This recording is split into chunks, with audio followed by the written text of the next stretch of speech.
Great way to damage brand new wipers.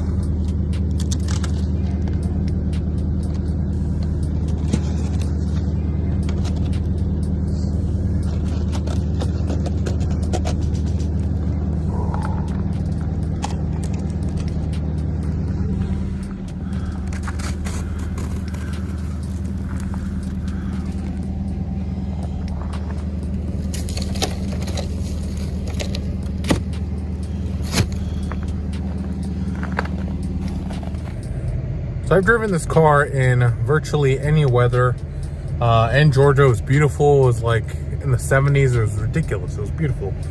But getting down here, the more I progressed on my trip, the worse it got. So something nice about this car is it's really unfortunate that a lot of people don't drive it in all season. But realistically, I suppose you have the IS 250 and the IS 350, which are similar platforms, with the exception of the V8. So something I had an issue with originally was I'm so used to driving cars or trucks or SUVs with front or forward drive that I forget that I actually have to use my brain sometimes and, you know, get out of a pinch. So a few weeks ago, had somebody drive my car, well, try to drive my car, and on the way out of the driveway, they got stuck.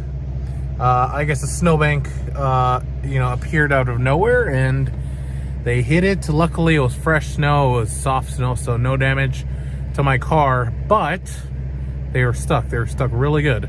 And unfortunately, I lost some rubber on that, on getting it out, or them attempting to get it out. One good thing was that it didn't high center. When you high center, you're screwed, more or less.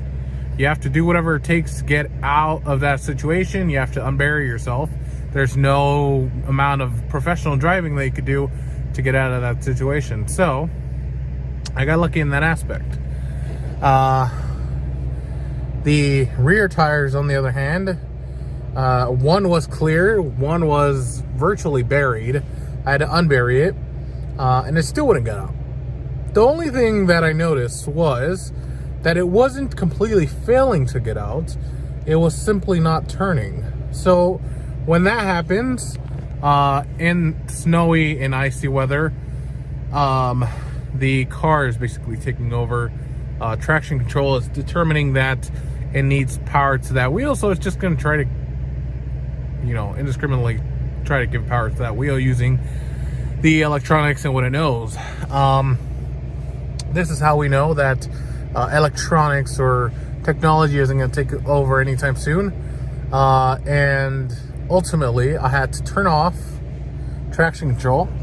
I had to put it in snow mode so that it wasn't overpowering or overexerting its energy. It's 420 horsepower or whatever it is now. And trying to get out with all of it. Because that's another mistake I made originally upon buying this car.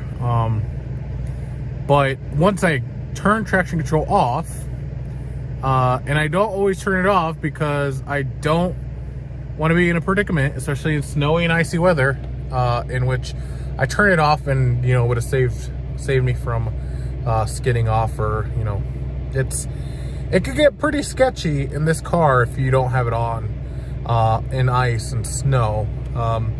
I could say all day long that I'm a professional driver and I don't really need it, but at the end of the day, if it's not sunny weather, I'm not going to take any excessive risks that I don't need to. But in driving it drives great in the snow and drives great in the ice. But no amount of technology could save me from getting it stuck, or somebody else getting it stuck rather. So I feel kind of weird making this video in the first place, because it's like, if you drive an ISF or if you've driven any car, you should probably know where the traction control is, especially if you're a car enthusiast. But we're gonna assume we're not all car enthusiasts, and the world goes around and not everybody needs to be driving a ISF or 400 plus horsepower car to enjoy life. So with the ISF, it's pretty simple, and I noticed the G37 had very similar technology. So the button is located right under the steering wheel. It's taken people that don't know where it is literally over 10 minutes to find it for some strange reason. But I think it's conveniently located, so when you're driving the car, it's available to you whenever you need it or don't need it. So usually I drive a sport mode because, as you can see, nothing is turned on. So it's in normal mode, more or less. It's more tame acceleration. It's not quite as tame as snow mode, but turning on sport, you see it turns that on. And it specifically says sport. Wow, I really need to polish the, I don't know why it'd be scratched up. But anyway, so sport mode turns on as so. And the acceleration is, or rather I should say the throttle response is significantly better. And it makes it a lot easier to have fun, basically.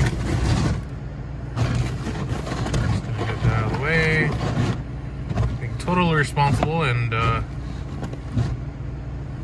total sarcasm there.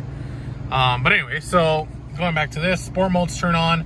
Definitely don't want sport mode because it added acceleration. I'm not gonna get too scientific, and I'm not engineering explained, but the added acceleration makes it extremely easy to skid out, which is great if you want to play in the snow and want to play in the ice, but I'm not taking the added risk. When you know it's on and when you know that you want to have fun, turn it on by all means. But if you're driving and you're trying to be careful, definitely don't want that on because you're gonna slip and slide in no time. So that's turned on. Now it's snow mode. It appears at the bottom instead in an orange similar font, as you can see. And it's gonna be, I don't know the technicalities of it. I'm sure it gets reduced after a certain point. I'm sure you could go a certain amount of speed and it turns off. But ultimately, it's designed to drive around in snow with limited throttle response. I haven't tested it in terrible weather, I haven't tested it on high speeds, but I do know it is helpful. Oh, what the hell? That's weird. Anyway, I do know that it's helpful, and it's helped me in driving in snow. I've been avoiding using it because I just want to use normal mode to kind of, learn how to drive this car without needing the handicaps and all that stuff. I am not a major risk taker, but learn how to drive this car without all the handicaps and whatnot. So anyway, I'll put it back in, or out of snow mode, I should say. The mileage in this car, I mean, it's getting up there quickly. I believe I bought this car with 198,000 miles. Technically, it was listed as 197 or something, but when I picked it up,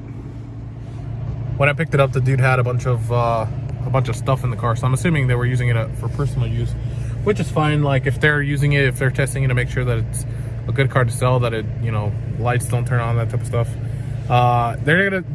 Ultimately they're not gonna drive a car that they're gonna get killed in. If that's a good news to me. Realistically, as I said in my previous videos, it did have really crappy tires. So I called them and I texted them actually, and it took me about a week or two, I can't remember at this point, but ultimately they gave me a few $100s to, a couple $100, as they stated that was their what it would cost them. And since I was in Georgia, they would have just got me new tires, but it worked out either way. So yeah, this car has been great. I've really been eager to do stuff to it, but unfortunately with COVID and everything, it's been difficult.